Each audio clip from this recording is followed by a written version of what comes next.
What were we seeing, Gene, in Haunted Honeymoon? Recreation of your nightmares as a kid, or respect? Yeah, I don't even have to say the answer. That's it. Is it? Yeah, that was it. You mean a la Stephen King? You had those kind of horror moments? I used to be scared to death when I went to the movies at 7 and 8 and 9, and I loved those scary movies, but I had nightmares from them, and I was drawn to them. I don't know why it is that we want to see things that scare us when we're kids. I know that there are good psychological reasons why, maybe because to find out that our worst fears in life can dissipate the way they do in a movie, that it's all make-believe, and then the lights come on and it's over, so that the things we're afraid of in the middle of the night will also go away when the sun comes up in the morning. I don't know, but that was my favorite kind of film. Well, comedy chillers, what they used to call comedy chillers. You'd be scared and then you'd laugh, and you'd scare and you laugh. And I was scared by the scary parts. You bring up something that I think that I found out in reading about you might have been true. I feel like a great artist has to have a mixture of laughter and pain. It can't be all one-sided, that you have to have had some tough times in life to make people laugh. You bet your boots I have. It wasn't easy for you as a kid. You were shy, weren't you? Yeah, well, I was shy, yes, I was.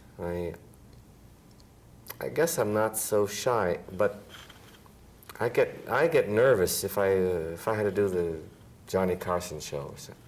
If I had to get up with a microphone and be funny, my knees would be knocking together. Yet, to do a film for however many millions of people, and be funny in front of the camera, that I enjoy. Yeah, but you're in control there. Yes, I'm in control. Does that make a difference? That's the big one. And if I write it, I'm more in control. If I direct it, I'm even more in control. Yeah, but how do you split all of those things? How do you take Gene Wilder the writer, Gene Wilder the director, Gene Wilder the actor, and make them all work? Do they run together? Yes, they do run together. I use a video camera attached to the motion picture camera, and right after a take, I go into a little booth and put a black hood over my head and watch a TV monitor, and I see the scene played back. And I am now objective enough that I can say, stinks, stinks, not bad, could be better, that's a good bit. Fair, needs to be rewritten. This part, weak lines, needs to be rewritten. Wrong ending. Physically, the wrong ending. They shouldn't be standing over there. They shouldn't even have that relationship together physically. Okay, everyone go away for 10 minutes. And then I like doing that. That's great. Your mom, when she had a heart attack and you used to get up and do skits for her, was she kind of your best audience? I would say that if she didn't laugh, if she didn't think I was funny then, I'm sure I wouldn't be here talking to you now. Because your confidence can be destroyed so quickly when you're a little kid.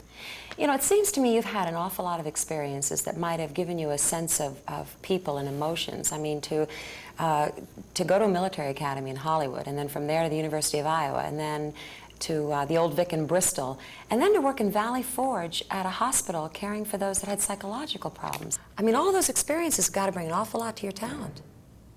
Discipline? Mm-hmm. Discipline, yes. Perspective.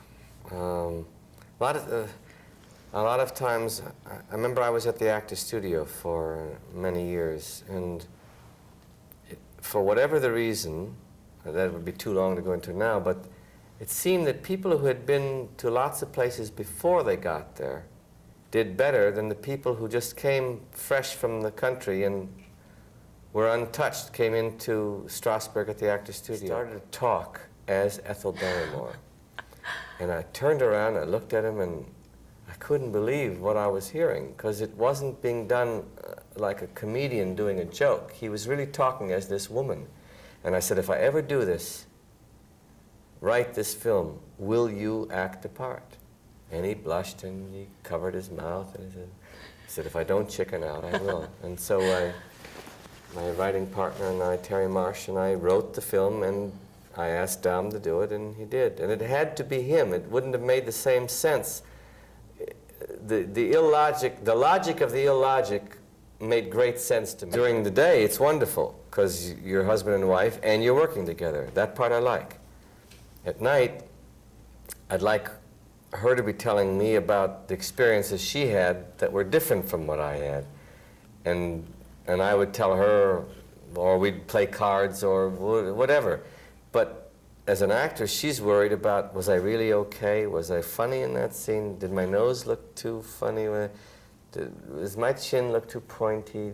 You've got to have a lot of understanding, though, to be able to... I know what she's going through as an actress, but I'm saying, I wouldn't have printed it if it weren't good. And don't worry, you're in good hands. After Woman in Red, you became consumed with this project. So what's next? Have you got another one? Well, I've decided not to only do one thing at a time. I want to work on 3 things now, in hopes that by the time I reach this stage, in 1.5 years from now, I won't have to say, I wonder what I'll do next. I'll know I have a script ready to shoot in a month.